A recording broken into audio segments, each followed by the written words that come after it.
Hi, everyone. It's an honor to speak at this amazing event alongside the other prestigious speakers. It's kind of funny that they asked me to do it. I'm just a student. But my name, again, is Dheeraj Duggineni, and I'm the co-founder and director of research for a nonprofit called the Pure Water Access Project. I'm a fourth-year student here at Ohio State, majoring in microbiology with a double minor in public health and international development. And before I continue, I want to throw out a couple of caveats. First of all, I'm not an expert in the field, nor am I a proficient speaker to any degree. My story in and of itself may not even be unique or truly profound in any way. However, what I do want to share with you guys today is some of the things I've learned through my experiences and how I went from a small global health seminar in my freshman year to starting a 501c3 nonprofit that's taken on quite the ambitious goal of innovating the way we work with water. So first off, I'd like to share with you a bit of data about the global water crisis. Most of these numbers you've probably seen before to some degree, but it's always good to understand the scope of the problem before we continue. 37% of the world, approximately 2.5 billion people, don't have access to improved sanitation. 884 million people lack access to clean water. If you put that in terms of the US population, that's almost 3 times the US population. 3.5 million people die every year from a water-related illness, a third of the population of Ohio. And some estimates indicate that a child dies of a water-related illness every 20 seconds. I could go on and on about the problem, but I also want to focus on the solution. In the past 10 years, there's been quite the significant improvement in the number of people that have had access to clean water and sanitation.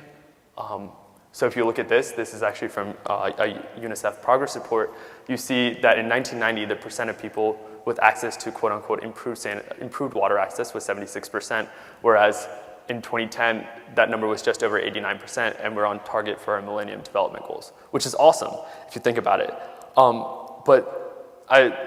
There's that whole word of improved water access. That doesn't mean water coming out of a faucet. That doesn't mean water that you can pipe in. It's just it's water that is barely drinkable. So there's that standard that we go by in the United States that most people don't follow on an international scale. And that's really important to keep in mind. And so again, the sanitation, on the other hand, has been slightly lower improvement, and we're not on target to meet those Millennium Development Goals. But still, like, this improvement is great until you realize that much of it has been in 2 countries, India and China, as a direct result of their industrialization over the past 10 years. There's quite a large disparity in who has access to water and who doesn't. And it's those, again, when you're looking at a holistic overview of numbers like this, it's easy to say, oh, great improvement. But when you look at numbers like this, when you say 10 countries in the world make up 2/3 of the world's lack of access to clean water, it comes into reality. And 2 of those countries, China and India, are supposed to be the next great globalized industrial powers. Well, there's still 119 million people in China and 97 million people in India without access to clean water. And a lot of money is going into providing clean water access in a lot of countries, but much of it isn't even from the country itself. So if you look at this figure, the blue is actually external funding in a couple of countries, Ghana, Madagascar, Mongolia, Nepal, Uganda, Vietnam, whereas the green is how much the government is spending. So you see a lot of money from a lot of different resources are going in, and sometimes the government can't even provide for its own citizens. So what do we do? What can we do? These were the same questions that filled my mind when I was sitting in that global health seminar 4 years ago, my freshman year, and I watched a similar presentation. What I saw was the lack of clean water access affected millions of people, and that changing that could benefit their lives so much beyond health. And I wanted to contribute to the solution, and I really wanted to help, but what could I actually do? There are plenty of other organizations doing stuff. Global Water, UNICEF, World Health Organization, Water.org, Charity Water, the list goes on and on and on. And there's also the solutions, right? So wells, fancy filtration devices using nanoparticles and resins and water catchment systems, all these amazing technologies, but Some estimates indicate that 50% of these water filtration interventions fail. Millions, if not billions of dollars are spent on them, and we're still really behind on where we could be. And just to humanize the problem, remember when I said improved water access, this is what I mean. This is Haiti. This is running water in Haiti. This is China. They're getting water, right? Is it drinkable? Maybe not, but it's water nevertheless. India, Ghana.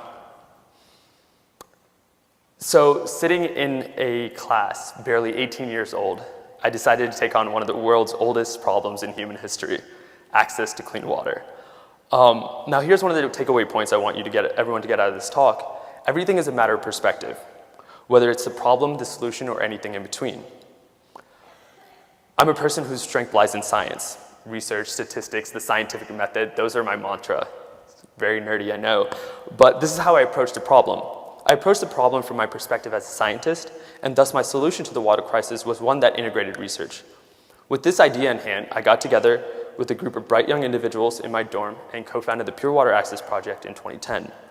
Our goal was to use humanitarian research as a tool to fight the clean water crisis. Our research itself takes a look at all that is human, our culture, our environment, our socioeconomic status, to discover what types of water filtration implementation systems and techniques could provide long-term success in a given region. Again, on this theme of perspective, our research gives perspective to the problem from a local level, so we can tailor the solutions to each community. The premise behind this idea is that the word global water crisis is actually a misnomer. What it is a collection and aggregate of local water crises, each with their own solution that need their own work. The important thing to remember is that every community affected faces starkly different social and environmental barriers to clean water access. That's why solutions that's helped millions of people in Central America may not necessarily work in Sub-Saharan Africa. One of the classic examples of this is the chlorine tablet. Very simple, very cheap, very effective. You throw it in a couple of gallons of water and your water's clean. This has worked wonders in the Central American community. However, it's failed to take on a large following in Sub-Saharan Africa. The reason being is people in Sub-Saharan Africa don't like the taste of the chlorine.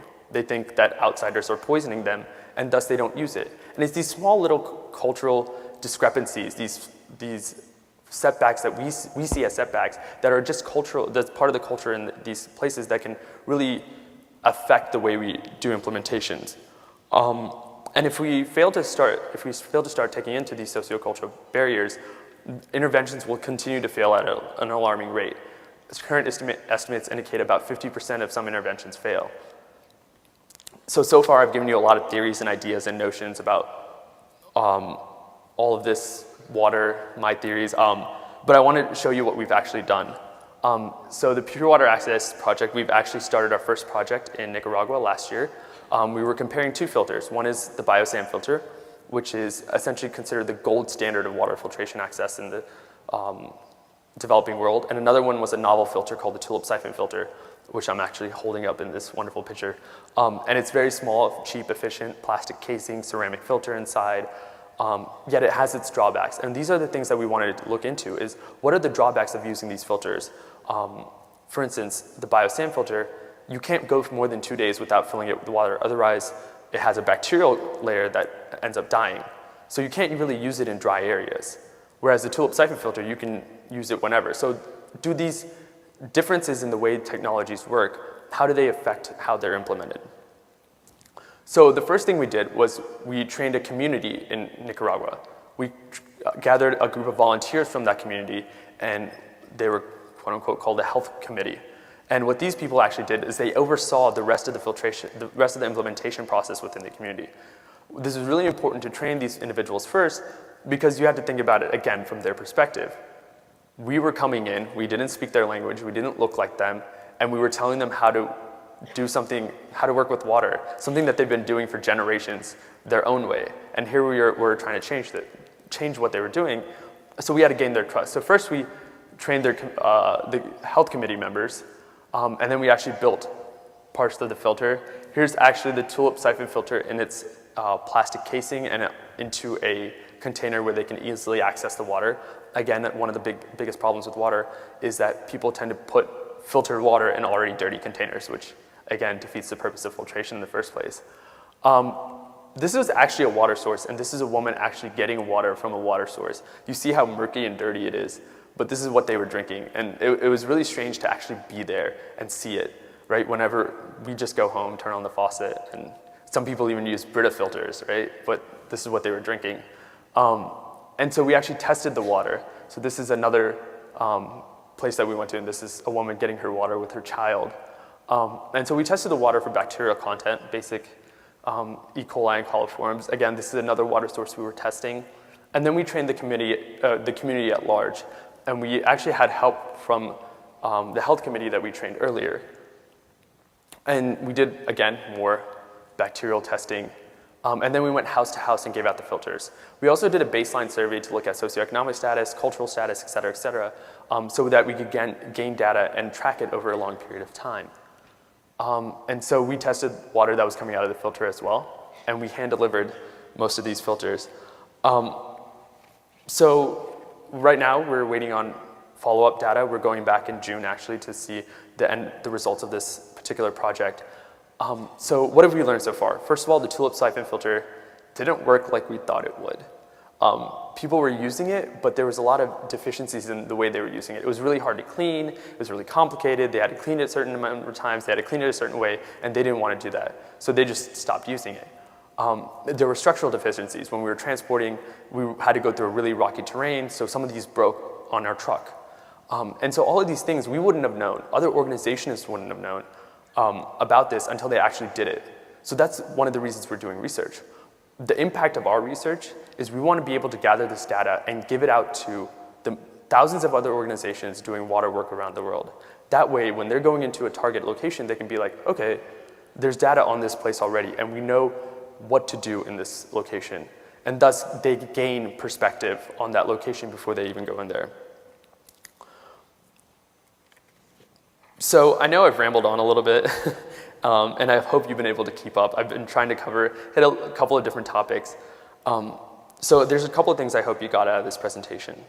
Number one, the water crisis is very real, and it affects a lot of people. It's easy to look at numbers, but when you're among it, when it takes on a whole new light, it becomes very real. And I urge you all to always keep that in mind when you're looking at numbers, is they only tell half the story. Looking at pictures, actually experiencing it tells the other half. Number two, perspective matters. Innovative solutions, those that leverage the resources around you to solve a problem in an efficient way, don't just come from creativity, they come from viewing the problem, the solution, and the resources around you from a different perspective. Change the way you view things, and innovation will follow. Our innovative solution was to use research as a tool to make the work of thousands of other nonprofits more impactful. And the way we did that is we changed our view of the problem. We went from viewing the problem as a global water crisis to an aggregate of local water crises. And data is a great way to gain perspective, and I encourage everyone to integrate data any way they can into their future projects. And the last thing I want you to take away from this presentation is that every single one of you here today can make an impact. And this isn't some cliche BS that I'm throwing out there. This is actually very genuine. No matter who you are, what your age is, your background, skill set, stage in life, all of you can make an impact if you have two things: motivation and belief. And I want to introduce you to one of my favorite quotes. Not that, this. It's by T.E. Lawrence. All men dream, but not equally. Those who dream by night in the dusty recesses of their mind wake up in the day to find it was vanity. But the dreamers of the day are dangerous men, for they may act upon their dreams with open eyes to make it possible. If you want to make an impact and you have a sincere motivation to do so, then do it. Believe in yourself. Those are two things that can't be taught, given, or gained. Don't wait for an opportunity, make it yourself. At the Pure Water Access Project, we have a saying: every ripple begins with a single drop. One action, one step, one leap of faith can impact countless of others around you, and you won't know it until you actually do it. As I sat in that class 4 years ago, I had an urge to make an impact, to make a difference, and to play my part. And it could have been just that, a passing urge. But I believed in myself, and for all the thousands of reasons an 18-year-old could not take on one of the world's oldest problems, I just needed one to actually do it. And here I am 4 years later, surprisingly, in front of all of you in the hopes that my words and experiences in some way, shape, or form can motivate you to do something greater. If I have, then so begins the next drop and the next ripple. So I'm calling out everyone here today, and I'm urging you and challenging you to take that first leap forward. Another saying that we have at PWOP, all of us are human, but all of us also have the power to be humanitarian. And with that in mind, let's do some good. Thank you very much for your time. It was an honor speaking today, and I wish you all the very best in all that you hope to achieve. Thank you.